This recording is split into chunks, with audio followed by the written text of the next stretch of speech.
less altitude. Yeah.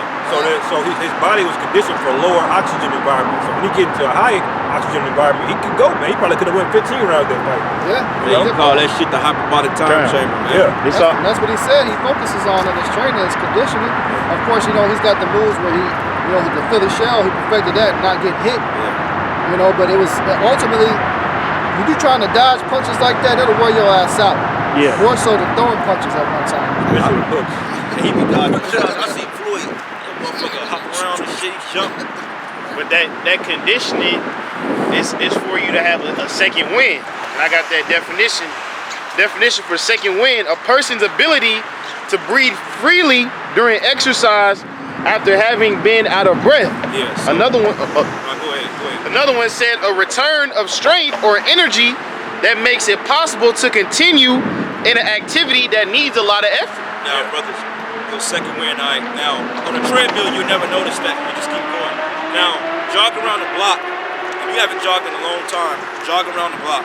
Do it a couple of times, and then the more you get built up, you're gonna get tired, but you're gonna get that second win. You're like, oh shit, I can do it. Yeah. And you keep building up. Like shit, years ago I used to jog in the wintertime, bro. Like it'd be like 10 degrees we out there jogging, bro. Because the oxygen in the air is a lot thinner, so it's hard to breathe, but that's good. That's how you build your lungs up, man. The same thing in this gym. Hey, but where does our second win come? Where does that kick in? The MOTB. Yeah. You got dudes out here, okay, you putting the effort, you Israel, but by the time the MOTB come in, you tired of fighting. You just like, man here. Just here, man. Just put it in me, man. Yeah. But us, since we occupied in prophecy, when that MOTB come, that's gonna light our spirits up. Yeah, man. We gonna be hyped. Right. You see, like same when we see chariots, energy comes upon you, and you feel it. Yeah. So we gonna see that when the prophecies come to pass, man. Lord willing, we be the elect. Our second win gonna kick in when that Revelation 13:16 comes. That's right. Hey, even out here. Hey, man, I ain't gonna lie to y'all brothers and say I feel like coming out here every week, because we don't. We want to. Of course, we love coming out. But, hey, the apostle even said, they were like, man, we don't feel like speaking all the time, but this is second win, man. That's because we're in flesh, man. Yeah. The Lord this is all a trial. Yeah. We have to overcome the flesh like Yahweh Shai did, man. Yahweh Shai came down in the flesh to show us that it can be done. All right? And he's like, all right, now it's your turn, man. Hey, yeah, because I remember first coming in, I was considered short. 3 to 4 hour camps. Yeah. We go 3 to 4 hours. Yeah. Easy, man. In the summer. We had a durable camera then, Right. Motherfucker ain't take that much abuse. We 3-hour camps, man. At least 2.5 hours to it. We still go about 2.5, just depending on the camera. But in the summertime, one time we put out a 4-hour camp, man. We was down there Dillon. Yeah. Shit, St. Patrick's Day a couple years ago when they set up the food truck, we did like a 3.5-hour camp, man. It was March, so it was still cold out there, man. But hey, we was dealing from like fucking 2 o'clock to like 5:30. Then we went out and got drunk and shit at the camp, man. Got good, got nice. I say it that way. Cause you got guys that watch the videos, guys, right, they get drunk. Look, man, we drink up here, man. All right, we ain't no drunkards, man. All right. That's right. This is the book of Matthew, chapter 24, verse 13 says, "But he that shall endure unto the end, the same shall be saved." Endure, that's the key point, enduring to the end. Yeah. Okay, and like the brother said, when you're occupying in prophecy, you're gonna have that anticipation, man. Because hey, we want them to pass to see him. Honestly, I can't wait. We're tired of fucking waiting on it. Go ahead, because I'm ready to measure where I'm at in the spirit to see how much wind I got, man. Right. I'm anticipating the challenge. I want to know if everything we've been doing will pay off.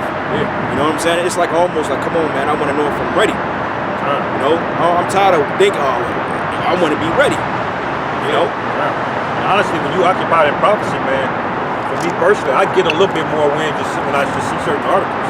Yeah. It's like when you're underwater, if you got scuba divers, God come up with a tank, he'll give you like a little bit of, you last a little bit longer. Every time we see a headline of World War III, that shit is popping off overseas, these guys in the World Economic Forum doing it, I get more breath in me, man, every time I see that. Cause that's when you occupy in prophecy, man, those kind of things excite you, man. Yeah. And it keeps you going. See, what gives my motor going is when I see prophecies of an economic crash. And you see, because I know the World War III, that's rumors until shit happens, really happens. Like right now, they talking this shit. Yeah, they gonna go to war, but see, we still gotta go through a financial crisis. Hey, Biden said it. I mean, they made default on the loans in June, but see, they're talking about passing the CBD systems next month sometime because they did a 12-week pilot program back in November. Yeah, remember? Yeah. That's 12 weeks, so they trying to go digital as soon as possible. So they got to come up with something to raise the debt ceiling, or they're gonna default on the loans, which I think this time they may just let it default, and that's probably why Biden pushed those emergency food stamps. He gave them 2 more months of emergency SNAP benefits, because even with those benefits, you're still imploding the dollar because you're putting it into the It still is coming from this wicked weak dollar, man. Yeah. Appreciate it. Yeah. They Habakkuk 2 verse 3, for the vision is yet for an appointed time, but at the end it shall speak and not lie. Though it tarry, wait for it, because it will surely come, it will not tarry. Yes, sir. And it's not tarrying, man. The Spirit is coming, okay? Because one day we're going to wake up, there's going to be a whole different Babylon, man. Hey, shit, with the lockdowns that came overnight, with the 2008 collapse, I remember we was going to work, you know, Jake was all vexed, and all of a sudden, a week later, the economic crash come. Hours was cut, man. I went from getting 36 hours a week to 15 hours a week in about a week. Yeah. You know? Yeah. So it's gonna be real out here, man. And they already said that 2023, something may happen. I believe, me personally, that we may see a crash this year. Yeah, this time it's not just real estate. Yeah. Like in 2007, you can see the writing on the wall for the real estate markets. The real estate market, it was bad because it underpins all of these businesses. But this time it's not just real estate, it's a car bubble. It's an entire asset bubble. There's a credit debt bubble. A lot of these companies, when they took that C-19 money, they didn't buy anything. The airlines, they didn't buy new equipment. They didn't hire new workers. You know what they did? They bought their own stock to artificially inflate it, man. You know? And you know something, man? Going back to 2008, because they kept using QE, quantitative easing, which allows you to borrow from the Fed at a 0% interest rate. See, if they would have allowed the system to crash then without QE, they probably would have damn near been recovering by now. Yeah. They could have been recovered. The bills of debt would have been significantly decreased, you know. But what Esau do, he continued to put money in it, man. Yeah. He came up with something called too big to fail. And when he did too big to fail, what that basically means is like it's impossible for these particular banks to go bankrupt. You know? And so what they held on to that debt and they kicked the bucket down the road, man. They kept printing money, you know, target inflation here, you know. But now that whole thing is the Lord built this whole thing up, man. And meanwhile, all these other nations have been buying into it, man. You know? Well, that's why, hey, Saudi Arabia, they're done with the dollar, man. Yeah, they're done with it. Yeah, they done with it. So now, like we said, the United States dollar is being backed by the military. Because, hey, everybody that didn't accept the U.S. dollar, what happened? They got invaded. Yeah. Okay, and they had to ultimately set up a central bank in your fucking land, man. You know, and you had to come under the dollar. That's when leaderships and policies and dictatorship, those things start to change once that big central bank comes into your country. Look at what they did to fucking Gaddafi. Oh yeah. Look at what they did to Saddam Hussein. Right. Look at what they did to Venezuela, or doing to Venezuela. Right. Appreciate it. Go ahead. This is James chapter 5 verse. I was going there too. James 5 verse 4. It said, "Behold, the hire laborers, the hire of the laborers who have reaped down your fields, which is of you kept back by fraud, crieth, and the cries of them have reaped are entered into the ears of the Lord of Sabaoth." Right, it says it kept back by fraud, man. Everything in this system is fraudulent, man. Every fucking thing. Even buying the car industry is so fucking wicked, and just taking out a loan, period, because it just numbers on a computer. They don't tangibly hand you the money to go get the vehicle.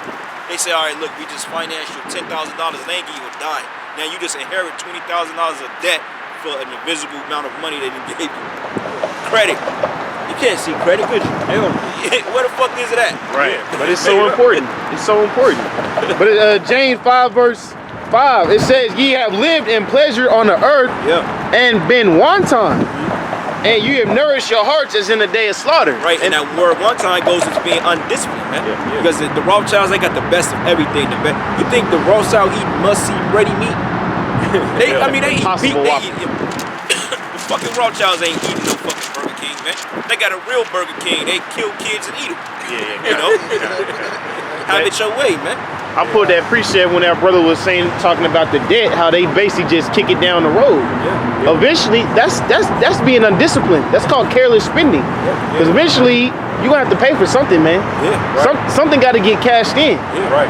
And see, them other nations, they know this, man.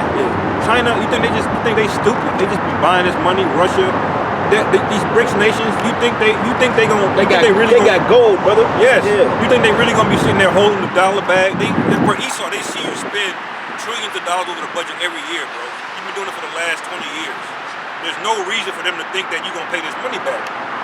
You think they don't know this, man? But hey, all your entire manufacturing has been shipped over to China, man. They shortcutting your ass. That's why shit cheap, man. Now you find a German, now you find the parts for a BMW made in goddamn Taiwan, man. Right. They ain't put that shit on my car, man. That's why I say in Obadiah, they that was a Confederate with thee have ate their bread, man.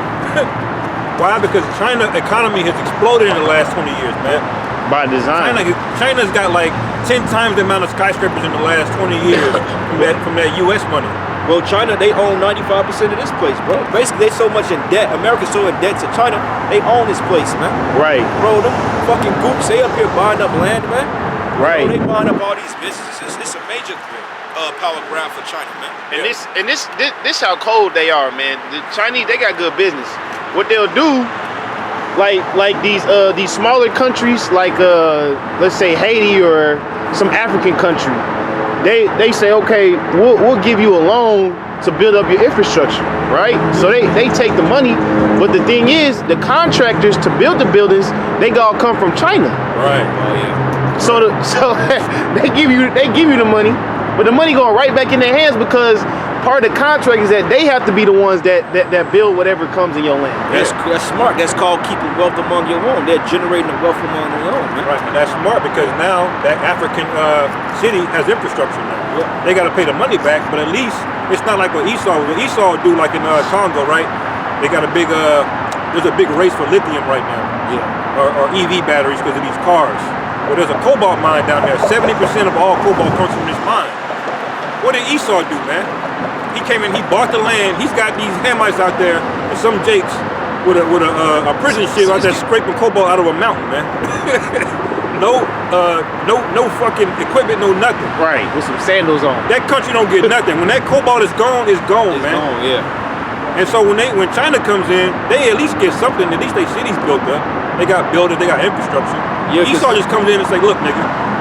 Give me all your shit. See, Esau, he's so much of a devil. He recirculates the debt. You think Esau have any intention on paying his bills? Hell no, man. No. Dude, bro, this man just printed over $1 trillion fucking dollars, man. He sent $100 billion in Ukraine. Yeah. Esau, You got it, bro. Esau ain't paid for shit since he got here, man. No. Those Masons that broke from the crown. Put it on my tab. Yeah, they got a line of credit from King George. 1500. All right. And they started building them colonies. Then King George said, "What's going on?" They rebelled, so they fought. He ain't pay him back. You see what I'm they saying? said, "Fuck you." Yeah. You are, yeah. Hey, we gonna put in nigga terms. They say you gotta get it back in blood, man. Yeah, exactly. You put that in nigga To terms. their own people. then what did they do? They promised Gad a bunch of shit. You know what I'm saying? Broke every treaty they made with Gad. Then you fast forward to 1913. Now you got the U.S. dollar, man, which ain't been nothing but a debt instrument to enslave the world, man. Economically, man. That's why you print so much. It ain't shit for Esau to print $100 trillion, man. You press it, you gonna print that shit and throw it away. Yeah. Appreciate it. You got one night? I got this mine, bro. Wait a minute, Slocky. How the fuck can you print $100 trillion and think that you're not gonna have to pay for that back, bro? Where are you getting the money from? You don't have that gold in your reserves, man. Right. What you realize is that the whole thing is basically witchcraft. Yeah, it's The whole thing. Money is not that complicated, bro. Witchcraft. You should not need a degree to understand money. Yeah, you're an economist. Money goes up, it goes down. It should be a very simple thing: supply, demand, scarcity. But when you look at this guy's system, man, he's got currency swaps, derivatives, and all this bullshit, man. Escrow, equity, like what the fuck, man? Like how's the U.S. tax code 30,000 pages, man? Or how you supposed to be taxed? 30,000 pages. Most motherfuckers ain't gonna get page past 5. And these are full pages in small writing, bro. I mean, they're like literally, bro. They take pictures of it, That man. shit is like 12 Bibles, man. Right. So this Well, whole that code says you have to go here or not, and that code, and they all contradict each other, man. because the real assets are in the land. It's in precious metals, things that come out of the land. And Esau has not been trading on that in long. He's just been stealing it, man. Stealing. Well, I guess when you can steal what you want, man, and print a bunch of funny money and say it's cash, I guess you ain't gotta pay nobody. Right. Because I mean, honestly speaking, if you don't give it to Esau, you don't agree, he's gonna take it, man. Yeah. Bro, hey, man, when they found all them gold bars, what was it down in something? What was that? When they found all that gold in Africa?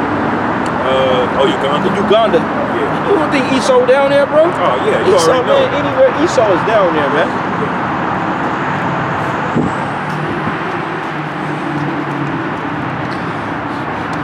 Spirit stop, Jake.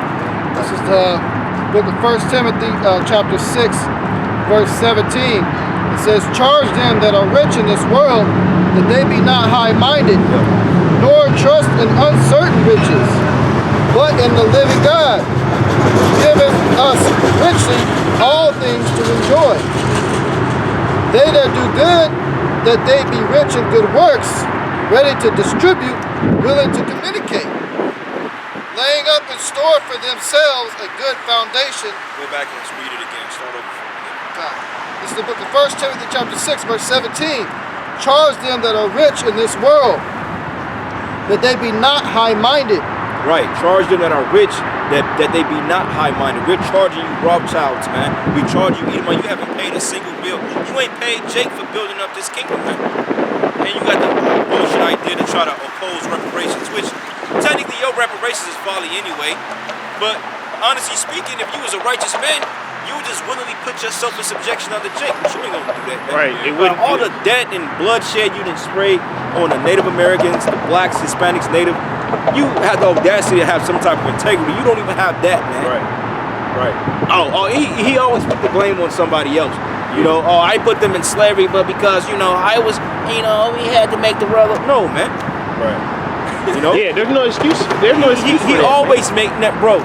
The no white excuse for man that. always make a fucking. He always somehow played the victim. Yeah. Like you could come to him with the accusation or come to him with an issue, and somehow you leave feeling like you the fucking offender. Like I offended you. Right. Wait a minute, nigga, I came to you. You stole from me. How the hell do you make me the problem when you took from me? Right.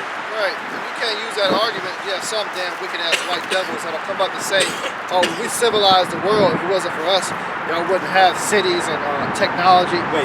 Who's the one that made all the cities and technology and invented all the shit? Wait, you call this shit civilized? This is chaos, man. Right. Do you understand, bro? Our frequencies are so off to the point we're used to this shit. You hear the cars going, the buildings got vibrations on it, people are walking by, the concrete hurts, the elements, man. We ain't used to this shit, man. You don't even get good sleep because you're so traumatized, man. We wouldn't have none of this bullshit. We wouldn't want none of this bullshit, man. We would have real technology. Let Jake never. Hey, if Esau never came and fuck with Jake, imagine the vastness of things that we would have. And the earth would still be pure. It wouldn't be no pollution and none of that shit. Hey, brother, go to a farm way out in the sticks somewhere and sleep for 2 nights. You're gonna bug out. Remember when we went camping? What was it? Last year? Was it 2 years ago? When we went down to Columbia, Lake of Ozarks again, kind of close. Bro, that was some of the most peaceful sleeping outside, bro. Yeah. That was the most peaceful sleep I've had in a long time. Yeah. We felt free spirited. I know y'all brothers slept good as shit. Yeah, I was on hard ground, bro. And I was like out, bro. Yeah. And you felt rejuvenated when you got up. You're like, oh shit, I can do it again. I don't even need a mattress, man. Even when we went out to what's that spot we went out to? Longview. Yeah, I damn near got lost. That shit is huge. Yeah. They said that Kansas City has the 3rd largest state park in the goddamn country. I believe that. Yeah, it's huge because Kansas City ain't nothing. It ain't nothing but a big forest, a city in the middle. So all it does, But basically, man, that's the most peaceful. That was so peaceful, man. Go ahead. This is just a description when you're talking about how, if you call a white man on his bullshit, he start getting defense mode. Make themselves not guilty. This is Sirach chapter 19. This is Sirach chapter 19, verse 25. there is an exquisite subtlety, the same is unjust. And there is one that turneth aside to make judgment appear, and there is a wise man that justifieth in judgment. It said there's a wicked man that hangeth his head sadly, but inwardly he is full of deceit. Right? Especially now, man. Hey, this February 4th, we in Black History Month. Yeah. So what Esau gonna do? He gonna put all the nigga facts. Yeah. He gonna put the red RBG, the red black and green shit on. Yeah. He gonna show the niggas in commercials and make himself feel bad. Right. Can you read that again, bro? Sirach 19 verse 26. There's a wicked man that hangeth his head sadly, but inwardly he is full of deceit. Oh man, that man me a long time ago. Was this one cracker, man, that killed this nigga woman, and he basically was ducking his head and acting like he was sorrowful, and they let his ass off. He just gonna go back to the bar and do the same goddamn thing and talk shit about the nigga bitch he ran over, man. Yeah. You know, when Esau gets off on a technicality or whatever it may be, like that nigga Freddy Krueger, right? Now that's a movie, but he got off on a so-called technicality. The nigga was back to killing the same night he got out of jail, man. That's what Esau do. Hey, you think he felt bad about killing them people? Hell no. Yeah, kind of. A little bit more. They say there's a wicked man that hangeth down his head sadly, but inwardly he is full of deceit, casting down his countenance and making as if he heard not. Where he is not known, he will do thee a mischief because thou be aware. So here he is. He's gonna come down and tell me about slavery. Tell me about the actions of my ancestors. They're gonna try to get close with you. Yeah. Especially now, Black History Month. They gonna be on that propaganda to get close with Jake. They do it every year in election season. Right. And you know what? It's not gonna be a nigga. It's gonna be a flaming, flamboyant, the weakest nigga you can find, man. Flamboyant, all well mo. Yeah. Fig. And it say Ecclesiastes 19 verse 28. Well, see, they did that when that stupid bitch Kamala ran. You know, she got the niggas vote because she said she used to smoke marijuana. She And listen to around. Tupac. Hey man, Kamala Harris, that's a dumb, stupid, dumb, coony, fucking heathen bitch, man. Where's she at, man? God. She's probably a goddamn incubator somewhere. Where's she at? Right. Where's you at when this decrepit dead man Biden is tripping over his damn words, man? Yeah. And you can't even read a book. Come on, you couldn't read your name backwards if you had a fucking chance to. And this is the state of the country, man. Yeah. Because if they kill Biden, you know they gonna set her stupid ass up. This shit is gonna go to hell, man. Goofy ass woman. The only people that's gonna be celebrating is these stupid ass black women and these feminists, man. Right. All right, go ahead. It says, if for want of power he be hindered for sinning, he be hindered from sinning. Yet when he findeth opportunity, he will do evil. Which means the nigga so subtle, he will clean up his act. Yeah. The nigga might not drink baby's blood for the month to get you niggas to believe in him. Esau fast. He might not drop no. Yeah, he fast. He might not drop no cocaine bricks in the hood to get you niggas to fuck with him. Yeah. But hey, when opportunity arrives, he gonna get on that evil shit, man. Yeah. Right. Yeah. He But get it with gas, Nigga man. grow his beard and shit, man. When the northeast, the Gadites in the northeast Yes. around Plymouth, Yes. what did he do, man? He came subtle. Yeah. Oh, we don't know the land. We do Yeah, this and that. we I'm can't eat, cool. brother. You know how Gad is, man. Well, Right. you know what? Hey, Alexander did that when Onias, the high priest, he used to go in there. He used to go before the priest, he used to bow. You know what I'm saying? Because when you come into the temple, you got to be pretty much pure for the most part. But he came there, he introduced himself to the priest. He knew the language, man. But he was still a damn devil. Because even though Alexander didn't directly afflict the Israelites himself per se, but he had men under him, the council set up to put our people in hell. Because eventually he would have took us over anyway. Right. You know? Yeah, he was gonna do He it. was gonna do it, yeah. He never planned on not taking everything. Nah. You know, study how he used diplomacy, man. Go back to the Romans, man. Yeah. He took a lot of those lands from these Etruscans by just cutting deals with them. And he found out, like, he understood with the Israelites, the way you get us to go off is basically get us to break the commandments. Yeah. That's why he dwelt in he didn't dwell, but that's why he went up to the high priest to try to understand the ways of the Most High, man. Yeah. All right, because he was like, all right, in order to take these people down, you got to get them to go off.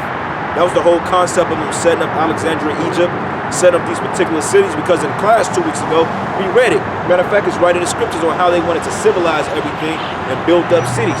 And a lot of they opted out of the faith of being an Israelite and came over to a more convenient lifestyle, man. Yeah. You know? Kind. Jake became Epicureans, man. Go ahead. In Jeremiah 50 and 7, it says, all that found them devoured them, and their adversaries said, we offend not, because they have sinned against the Lord Yahweh, the habitation of justice, even the Lord Yahweh, the hope of their fathers. Yeah, and that's when you speaking on them Native Americans, they were doing that. Yeah. They call us savages. Right. Even though we were keeping certain customs and laws that showed that we're children of the Most High. Yeah.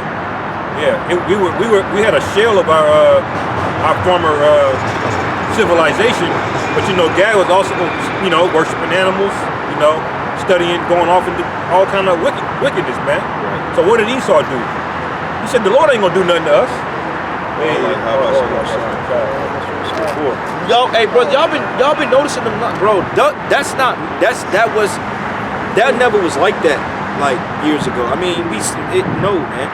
Right. Yeah. The spirit is working. It's more frequent now. We see the Yeah, right. numbers. And it said PWT on it. Power. Power, yeah. And that's the spirit. The car that them Israelites were driving, that shit had 555 on the back of it, man. Oh, shit, man. Yeah. It's like, go ahead. You were making a point. That was it, man. Yeah. Now I was just saying that when Esau comes in, man, he basically looks for an excuse to justify his wickedness, man. You ever notice when you go back to the 1800s, Esau was coming up with all type of shit, Darwinism, evolution. He was coming up with all kind of shit to try to explain his wickedness, man. This nigga created what he called black and white, bro. Yeah. He created a social construct. Right, which is a caste system. Like you know about the caste system in India, you got the 5 pyramids. That's what Esau created. He had all humanity relegated to 5 colors: red, yellow, brown, black, and white. When the Lord says I've created 18 nations, and they ain't got nothing to do with no goddamn color, man. Right. And everybody on the planet Earth is it got color, man. Right. Everybody got melanin outside of Esau. Yeah. So all the people on the planet Earth are technically colored people, man. Right. Got a precept. Ecclesiastes 12, verse 11. It says. Start at 10. That's the rock. Yeah, started 10. That's the spirit I was going to pull out. You was holding? Yeah, you want to read? No. Okay. This is the book of Sirach, chapter 12, verse 10. It says, never trust thine enemy, for like as iron rusteth, so is his wickedness. Now, when you think of iron, they use this example. When you buy iron, you first get it, especially cast iron skillets, it comes in a form called season. And what that is, that means they bake the oil into the skillet to make it basically non-stick. So you get it nice and shiny. Leave it on your counter for just a couple days, man. The moisture in the air alone will begin to start to see rust. That's why you got to continue to season it every time you use it. Well, they say don't wash it. If you wash it, you got to season it, man. Right. Yep. You gotta constantly take care of it. So though it come nice, eventually the rust will come out. So eventually, though he come nice to you, eventually the bullshit will come out from his devils. Right. Yeah. Because that's part of his properties. You can't change something that already is, and what say who can make a crooked thing straight? That's right. Can't anything bring up, man, unclean thing? Yeah, facts. I can't make the nigga want a well done steak, man. Right. he want this shit bloody and red, bro. Yeah.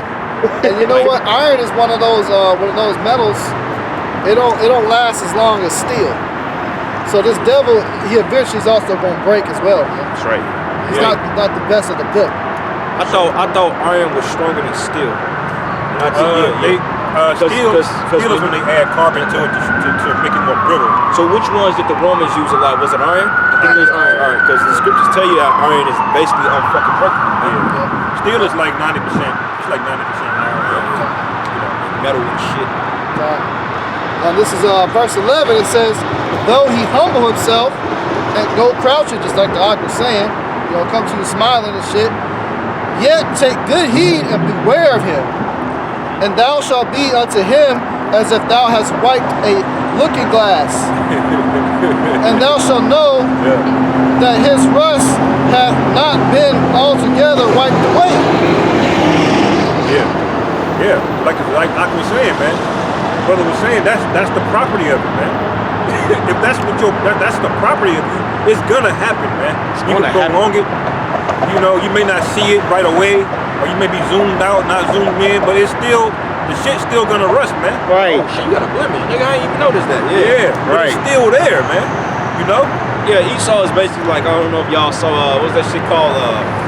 Curse of Chucky, man. You remember when the nigga had the stitches and shit? But they re-laminated the nigga's face, and as he started getting more wicked, his face started peeling these stitches. Yeah. That's how it is. I was watching like a long time ago. I watched that show, The Walking Dead, man. Yeah. One of the niggas would get bit. He don't want to say nothing. Yeah. You know what I'm saying? But the nigga know you got bit, man. Like, look, man. It ain't nothing personal. I know you my whole life, but you just got bit, bro. You already know what's about to happen, bro. You gotta get out of here, man. Yeah, gotta go. Hey, even in that movie Brightburn. Yeah. Brandon Bryan, he was a Jake, but you know, he tried to live a little regular 12-year-old nigga life. Yeah. But he was in his sleep talking about take the world, nigga. Yeah. It was in him to do that, bro. Hey, you know he doing on the level. This nigga flying the bitch through bitches' windows and shit, man. Yeah, man. Hey, So like it. That's a perfect, beautiful analogy, man. So like it. It's gonna happen when it's already set, man. Yeah. The scriptures already tell you in Habakkuk what you're dealing with, man. Yeah. He's unreasonable. He's psycho. All right, he doesn't need a reason to get up in the morning and start killing people, man. Yeah. He doesn't. Hey, but peep this. Let's put it on the right-hand side, though. Because for Jake, it's in us to be kings and rulers. Yeah. You read the Willie Lynch letter, they said this should work for 400 years. Wow. Which means this shit gotta have an expiration date. 300. We can't we can't keep these niggas at this long forever, bro. Yeah. And that's what us. And we seen the effects of it now. Yeah. Our rust, you know, is being shown on the right-hand side. But it's, you know, And you know what? Because it makes sense because Jacob asked, well, why did Esau do the civil rights movement? Why did he let us go and this and that? No, Esau, he just evolved, man. He knew he wasn't going to be able to keep us down because you can't have a bunch of Nat Turners running around, man. That's his biggest reason why he did that shit. Because of the rebellions was whooping their ass. Right. They had to make sure they got us to trust him. Yeah, he got more Yes, wiser. we didn't follow the scripture. Yeah. We got to trust him. Yeah. Now he infiltrated us, Right. man. He used to say, oh, you go to our schools. Cool, we went to schools, I was thinking we good. No, he control our education now. Keeping us stupid. teach you about Fed F nigga a money. false freedom package, bro. Yeah, sugar You know boy what I'm saying? money. Because like the brother just said, hey, eventually it would have been all Nat Turners because you know that spirit of rebellion travels quick. Yeah, among yeah. Jake. One Jake do a backflip off a porch, every other Jake doing that shit. Right. Man. Right. Because you know it ain't take, Levi much. Nah, Levi. But once that shit would have started getting on to Judah, if that shit would have caught on, Oh yeah. hell no. Because Esau got a saying, never fight a war on two fronts. God, hey, Because Rodney, what was he doing? But the dumb nigga ain't following that. That's why he falling, man. But that's the spirit. You say that too. He involved himself because now, shit. Hey, like you said, civil rights. Now everybody's all integrated. So he had to go back to the drawing board. Like, wait a minute. Okay, because they understood the Willie Lynch letter, and a lot of those men, they were Masons too, man. They understood scriptures to a certain degree. They understood the prophecy about after 3.5 days, Right. we're gonna wake up that 350-year period. That's why Willie Lynch said in around 350 years, this shit is gonna start to wear off, man. That's why Jake is getting in